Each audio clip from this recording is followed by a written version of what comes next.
Belilah perusahaan yang memperkaya semua pemegang sahamnya dengan adil. Janganlah membeli perusahaan yang hanya memperkaya pemegang sahamnya yang merangkap sebagai komisaris dan direksi.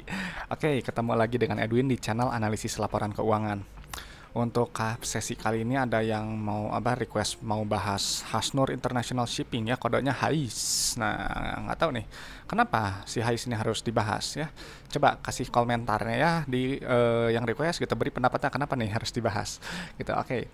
Jadi kita disclaimer dulu ya gitu. Jadi video ini disusun oleh saya sendiri Edwin dengan tujuan sharing analisis saham dari sudut pandang pribadi saya. Jadi isi pemaparan materi ini sifatnya hanya edukasi dan informasi umum, bukan rekomendasi investasi ya, dan tidak dimaksudkan sebagai ajakan beli, jual atau hold saham yang dibahas. Jadi setiap keputusan investasi adalah tanggung jawab masing-masing individu ya gitu. Jadi jangan salah-salahin orang gitu. Jadi do your own research, silahkan analisis sendiri, jangan percaya sama saya gitu. Oke, untuk menilai perusahaan yang listing di Bursa Efek, sebelum saya beli sahamnya, saya biasanya pasti menggunakan 3 kriteria utama dulu gitu, jadi nggak asal beli. Yang pertama itu adalah perusahaan yang membagikan dividen, wajib sekali gitu ya hukumnya ini untuk dividen. Kenapa? Karena perusahaan yang membagikan dividen adalah perusahaan yang sudah terbukti profit dari bisnisnya gitu, jadi untungnya bukan di atas kertas, untungnya itu nyata gitu, dibagikan gitu, disisihkan kepada dibagikan kepada kita pemegang sahamnya. Nah, jadi kalau misalnya perusahaan yang nggak bagi dividen ya tanda bisa jadi perusahaan cuma untung-untungan di atas kertas gitu ya, gitu. Nah, terus juga perusahaan yang bagi dividen itu adalah perusahaan yang pro kepada pemegang saham, gitu ya. Jadi dia memperkaya, menguntungkan kita pemegang sahamnya gitu ya, karena dia ingat kita yang kasih modal tadi. Nah, kalau misalnya tadi nggak bagi dividen selain untungan-untungan di atas kertas, bisa jadi perusahaan itu hanya memperkaya tadi ya pejabat perusahaannya aja, komisaris dan direksinya aja. Ingat, untuk pejabatan komisaris dan direksi itu pasti gajinya itu pasti ratusan juta lah menurut saya gitu. Jadi ketika mengelola perusahaan itu dengan nggak baik gitu ya, nggak profesional, harga sahamnya terjun terus ya, perusahaan nggak peduli, ya ngapain peduli juga, kan udah dapat gaji masuk kantong gitu ya. Nikmat gitu, saya juga pengen sih kayak gitu ya. Nah, terus juga perusahaan yang bagi dividen itu adalah perusahaan yang punya kondisi bisnis yang sehat. Jadi kalau misalnya utangnya terlalu besar, rugi melulu, arus kasnya susah gitu ya, akan kesulitan untuk bayar dividen gitu ya, pasti pikirannya untuk bertahan dulu nih perusahaan, survival dulu gitu. Dan kalau teman-teman udah menemukan gitu ya perusahaan yang bagi dividen, perusahaan yang punya kondisi bisnis yang sehat, hati-hati. Jangan sampai itu teman-teman membeli di harga yang terlalu premium ya, belinya di pucuk, harganya terlalu mahal gitu, nggak tahu value-nya berapa, asal beli aja. Hati-hati, jangan gitu, karena kalau belinya terlalu mahal gitu ya nanti akan rawan koreksi gitu. Ketika rawan koreksi, mau kembali ke harga beli kita mau BEP susah gitu ya. Jadi setidaknya belilah ketika saat fair value, atau ya lebih bagus lagi pada saat di bawah nilai wajar, under value. Nah, jadi sebelum berinvestasi teman-teman itu harus menggunakan akal sehat Anda gitu ya. Jadi jangan FOMO, jangan ikut-ikutan orang, jangan asal ikut rekomendasi orang, jangan mudah percaya berita, rumor, analis, dan juga jangan percaya sama saya gitu ya, karena saya hanya sharing aja gitu ya dari sudut pandang saya gitu. Apa yang saya anggap baik belum tentu baik buat teman-teman gitu ya. Dan sebaliknya juga gitu ya, kalau saya anggap buruk ya bisa betul buat teman-teman ternyata itu poin yang menarik. Nah, tadi karena disebutkan dengan nilai wajar gitu, saya mengikuti konsep value investing gitu. Saya lakukan ini dari 2016 sampai sekarang. Metodenya gini-gini aja gitu, nggak ada yang istimewa gitu. Jadi saya beli ketika di bawah nilai wajar ya, intrinsic value-nya PBV sama dengan 1, saya beli gitu. Misalnya belinya di 0,9, belinya di 0,8, atau pokoknya di bawah 1 lah, tergantung mood gitu ya, bagusnya di mana. Lalu hold agak lama gitu ya, biasanya 1 sampai 3 tahun biasanya. Nah, ketika PBV udah sama dengan 1, saya take profit, selesai. Atau hold kalau memang perusahaan itu dia bagus gitu, jadi nggak apa-apa hold lebih lama, fleksibel gitu, lihat situasi kondisi aja. Nah, jadi kalau dilihat di tabel emang nih lihatnya bisa belinya di 0,85, profit 17%, beli di 0,75 ya profit 33%, segini aja gitu ya. Jadi kalau teman-teman lihat itu metode saya itu aneh gitu, banyak viewer yang bilang saya tuh aneh gitu ya, ngapain kok nggak carinya yang multi bagger gitu, nggak cari yang cuannya ratusan persen gitu. Oh, kalau saya sih carinya yang masuk akal aja lah, yang biasa saya lakukan seperti ini gitu. Kan beda-beda ya tiap orang strateginya.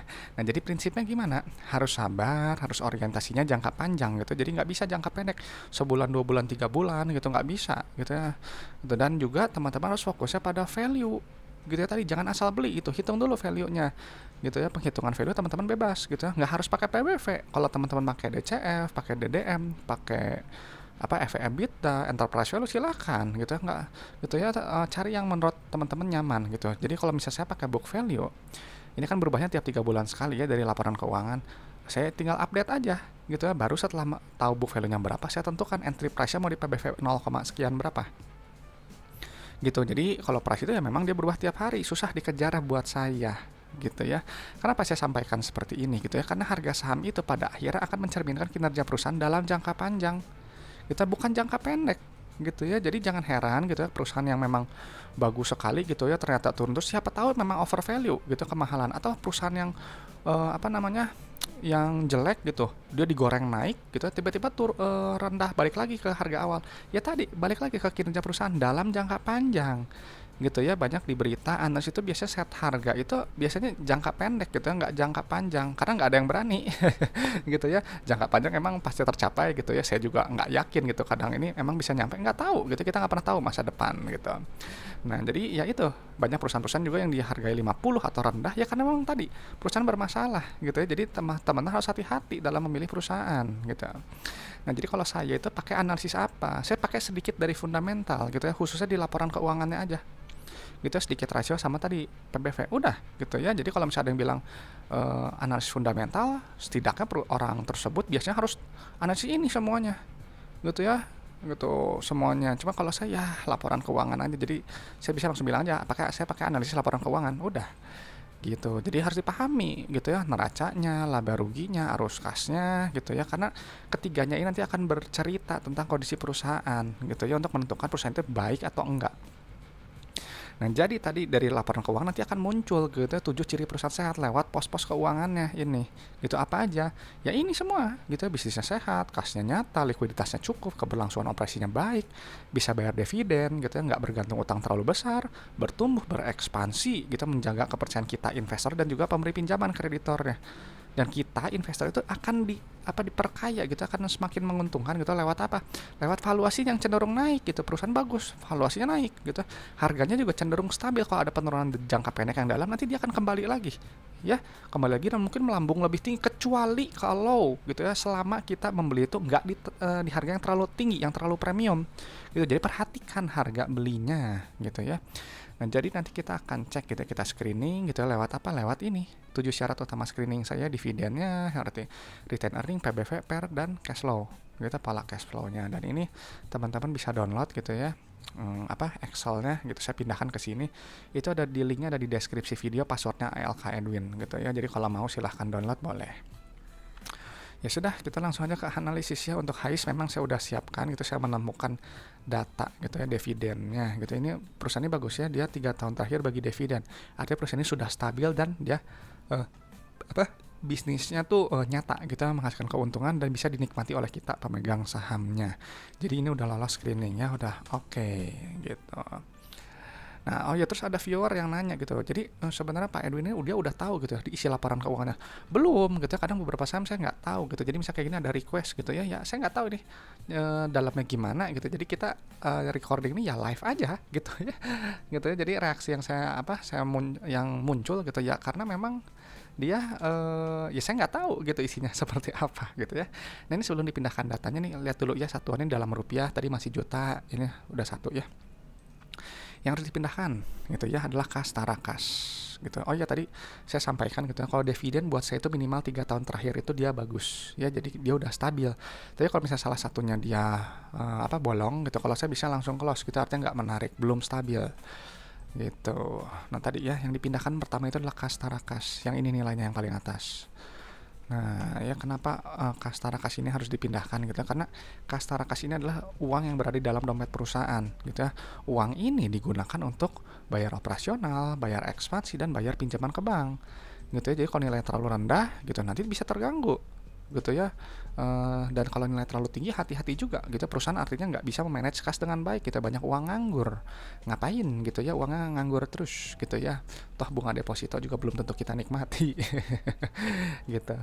Nah jadi setelah kita pindahkan kas, langsung loncat ke bagian ekuitas yang ini gitu ya. Nanti kita pindahin dulu ya. Satuannya kenapa nggak dibuat juta aja ya supaya lebih gampang. Tapi sebenarnya kalau misalnya dia satuannya satuannya kayak gini dia memang lebih akurat gitu penghitungannya ya. Tunggu bentar. Bentar nggak 52 250 nggak oke ya.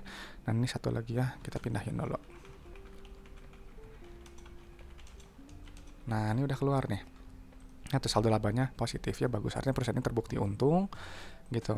Nah saldo laba ini kenapa? Kita apa sih saldo laba ini? Saldo laba ini adalah akumulasi keuntungan yang telah dihasilkan perusahaan dari pertama kali perusahaan ini berdiri sampai sekarang 2025 Q2 gitu. Jadi si Hasnur ini ya, Hais ini dari pertama kali beroperasional gitu ya, pertama kali berdiri sampai sekarang 2025 Q2 telah menghasilkan total profit sebesar 357 miliar di luar dividen yang dibagikan gitu. Jadi kalau dividen di jumlah ditambahkan ini pasti nilai lebih besar gitu ya. Ini bagus gitu ya, cuma nih kenapa ada penurunannya lumayan ya.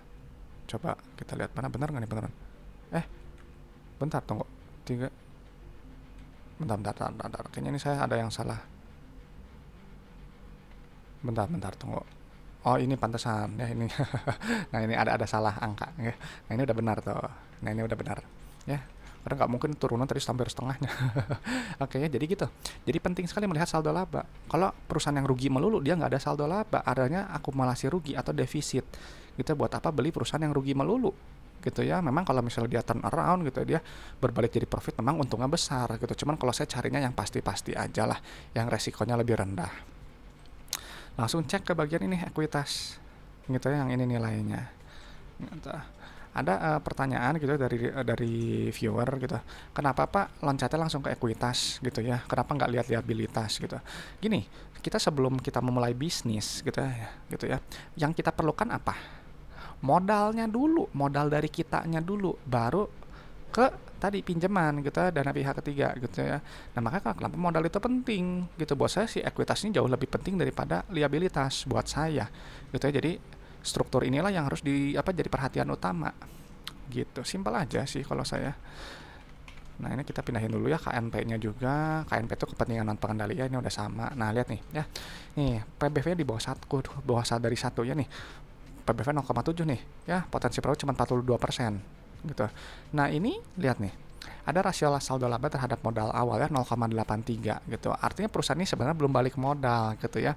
Kalau 0,83 itu maksudnya gini, teman-teman punya bisnis modal 1 miliar, baru profitnya itu 830 juta gitu ya. Kalau dia udah balik modal ya, modal 1 miliar ya udah profit 1 miliar gitu ya. Harusnya sih seperti itu. Cuman kan ingat, ini perusahaan bagi dividen gitu ya. Jadi bisa jadi nilai ini udah di atas 1 gitu, udah balik modal. Artinya ini perusahaan bagus, terbukti untung. Dan dia secara PBV juga ini udah murah nih ya, potensi profit 42% gitu.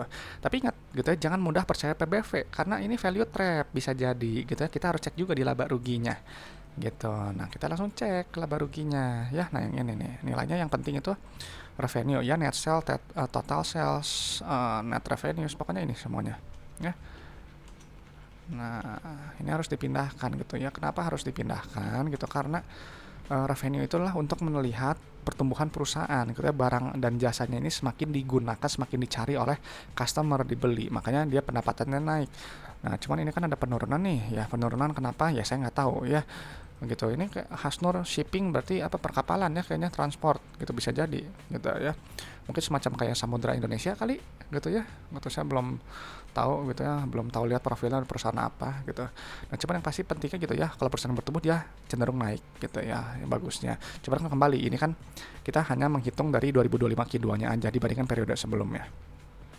Nanti si revenue ini dikurangi oleh harga modal barang dan jasa, keluarlah yang disebut dengan laba bruto ya, gross profit. Nah yang ini nilainya. Nah ini gitu ya, kenapa ini penting sekali gitu ya, laba bruto. Karena laba bruto ini adalah untuk menghitung tadi inti efisiensi perusahaan dan juga untuk menilai keunggulan kompetitif produk barang dan jasa yang ditawarkan perusahaan. Gitu. Jadi semakin tinggi gross profitnya, artinya perusahaan itu bisa menaruh harga jual barang dan jasa itu jauh di atas harga modal, tinggi, marginnya tebal gitu, bagus. Kalau misalnya GPM-nya kecil ya, gross profitnya kecil ya, marginnya tipis gitu kan. Ingat, margin laba kotor itu dikurangi beban usaha, beban pajak, beban bunga, bla bla bla gitu ya. Jadi kalau tipis sekali nanti bisa rugi gitu ya. Nah memang idealnya memang carinya 50% ke atas gitu, cuman kan ya nggak mungkin lah ya ada yang bisa kayak gitu, tapi ada bisa perbankan tuh di atas 50% gitu ya, memang bisnis perbankan tuh mantap. Oke ya, langsung cek ke bagian laba bersih gitu ya, udah dikurangi beban lain-lain semuanya.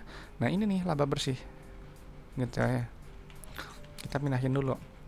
Laba bersih ini adalah angka final dari laporan laba rugi gitu ya. Jadi kan biasanya kalau di berita itu atau bisa lihat carilah perusahaan yang untung besar gitu. Ya udah, untung besar lihat aja laba bersihnya, simpel gitu ya, simpelnya kayak gitu. Padahal kan kita harus lihat juga sebenarnya laba bersih ini naiknya kenapa? Apakah dari organik atau biaya lain-lain atau dari tambahan lain-lain gitu ya. Yang bagus itu formatnya seperti ini gitu ya. Jadi semakin lama mengecil, pendapatan besar, laba bruto mengecil, laba bersih mengecil. Tapi kok tiba-tiba laba bersihnya naik gitu ya, lebih besar daripada laba bruto, hati-hati gitu ya, takutnya atau lebih besar dari laba usaha, hati-hati bisa jadi perusahaan itu keuntungan dari di luar bisnis utama gitu ya, tanda tanya gitu. Kalau saya nggak suka cari yang itu, saya lebih suka yang kayak gini, mengecil ya, nanti keluar nih ROE-nya sekian gitu, dan nih langsung ke PR-nya ya, PR ini cukup murah nih ya, di bawah 10 nih, bagus, ini udah murah nih sebenarnya gitu ya. Udah cukup murah secara PR gitu ya. Jadi banyak juga investor yang pakai PBV dan PR-nya aja gitu ya. Udah aja beli gitu ya. Tapi hati-hati gitu ya.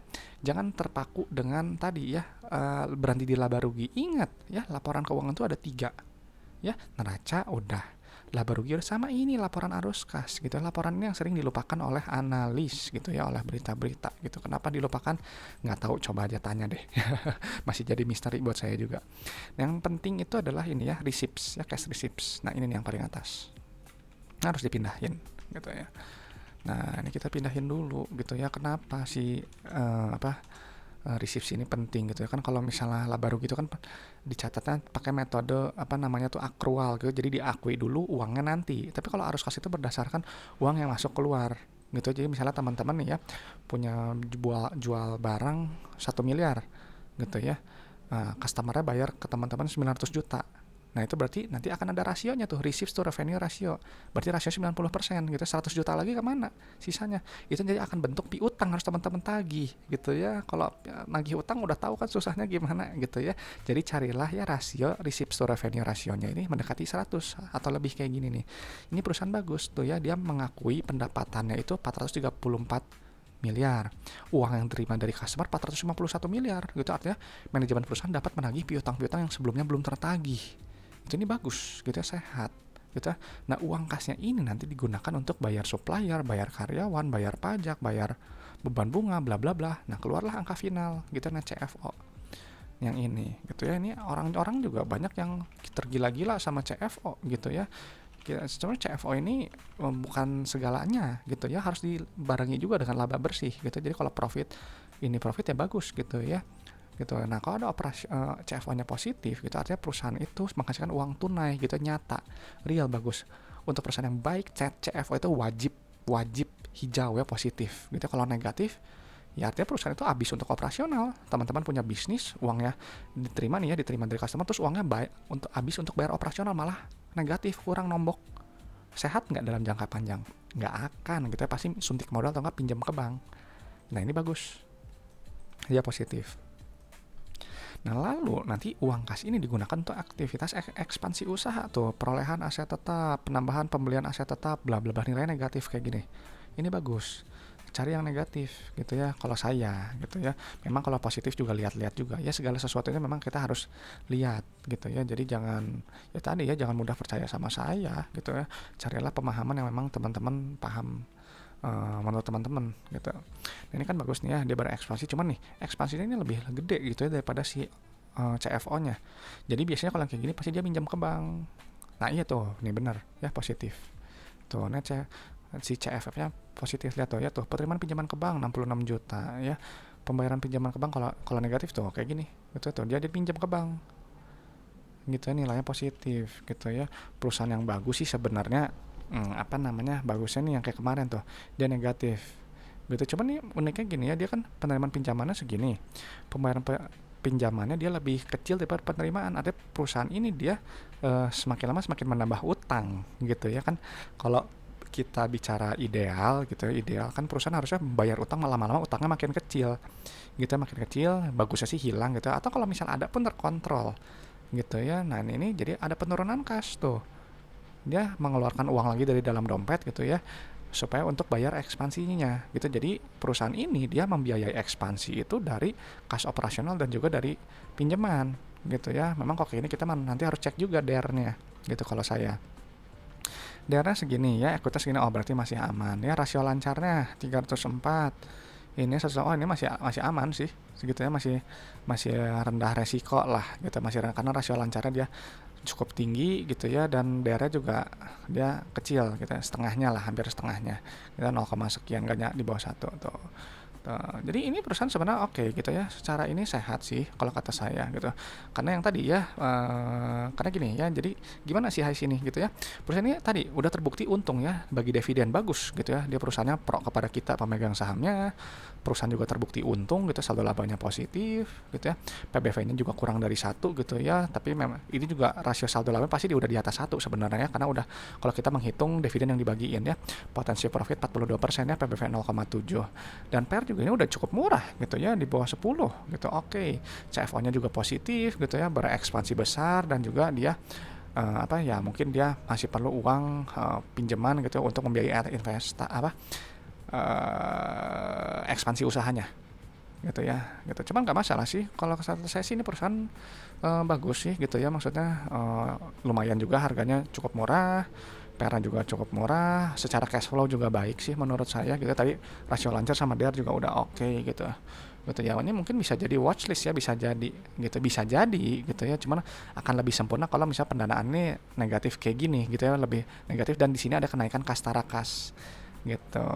Cuman ya sudahlah gitu ya, mungkin saya rasa pendapat Hais sih kayak gini aja gitu ya. Cuman nggak tahu nih buat teman-teman gitu yang request nih, menarik nggak sih Hais gitu ya, saya nggak tahu gitu ya. Coba kalau teman-teman yang berpendapat Hais ini menarik, boleh kasih pendapatan pendapatnya itu ya di kolom komentar gitu, supaya teman-teman yang lain bisa tahu gitu ya. Dan ingat ya, kembali ya, do your own research, semuanya ini hanya pendapat subjektif gitu ya, masing-masing gitu. Jadi silahkan analis sendiri lah gitu, jangan mudah percaya orang gitu, jangan percaya sama saya juga gitu.